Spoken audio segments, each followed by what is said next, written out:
Please please আপনাদের হাত জোর করছি, আপনারা কিছুদিন ওদের সামনে আসবেন না, কারণ ওরা খুব মেন্টাল স্ট্রেসের মধ্যে রয়েছে। আপনাদের ছেলের ভালোর জন্যই বলছি, মানে আপনাদের ছেলের যদি কিছু হয়ে যায় তাহলে তো আবার আমার মেয়েটার কপাল পুড়বে। তাই আমি নই স্যার, ওর মা এসছে ওর সঙ্গে দেখা করতে। ওকে তো আজকে ডিসচার্জ করে দেবে আমরা জানি, আমার কিছু ফর্মালিটিস আছে, ওটা হলেই আমি চলে যাব। ফর্মালিটি? আসলে বুবলাই সদ্য চাকরি পেয়েছে বুঝলি, ওর হেলথ ইন্স্যুরেন্সটা বোধহয় এখন অফিস থেকে পাবে না, আর ওর স্যালারিও এমন কিছু নয় যাতে এই বিলটাও পে করতে পারে, তাই আর কি। অবশ্য আমি জানি না ওর বাবা জেঠু ওর ওই মেডিকেল বিলটা পে করে দিয়েছে কিনা, কিন্তু আমার তো ডিউটি, যেহেতু বুবলাই ও বাড়ির ছেলে। আচ্ছা, আপনার ডিউটিটা কি করে হলো? আইনত আমি কমলিনীর স্বামী, তাই কমলিনীর সন্তানদের দায়িত্ব আমি অস্বীকার করতে পারি না। আপনারা কি পেমেন্টটা করে দিয়েছেন? দেখুন, আমি তো সবেমাত্র রিটায়ার করেছি, পেনশন চালু হয়নি এখনো, টাকা পয়সা হাতে কিচ্ছু পাইনি, আর দাদাও রিটায়ার করে গেছেন, অনেক দিন হয়েছে।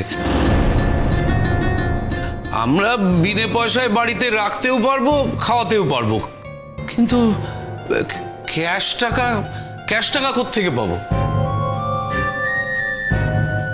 বিলটা কিভাবে পেমেন্ট করবেন ভেবেছিলেন আপনারা? আমি ধরে নিচ্ছি নতুন কাকু দেবে না বিলটা, তারপর? দেখুন, মেয়ের বিয়ে দিয়ে দিয়েছি, তারপর জামাই যদি এরকম একটা অবিবেচকের মতো কাজ করে, তারপর সে টাকা কি করে শোধ করবে সেই বুঝবে। তাহলে আপনারা বরং কে টাকা দিচ্ছে আর কে টাকা দিচ্ছে না সে নিয়ে আলোচনা না করে নিজেদের কাজে মন দিন। ওরা তো আপনাদের সাথে থাকে না, অন্য জায়গায় থাকে, ওদের সংসার আলাদা,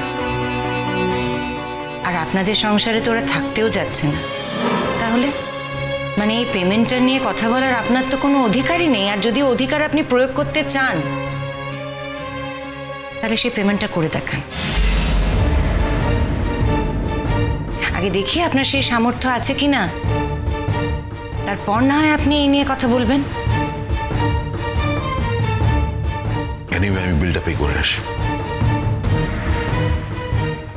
ম্যাডাম রুদ্র পলাশ মুখার্জি, বিলটা একটু পেমেন্ট করব। ফ্যান্টাস্টিক। দেখলেন তো কে আপনার আসল বন্ধু? বিপদের সময় কে এসে আপনার পাশে দাঁড়ালো? মায়ের স্বামী বলে যাকে আপনি এত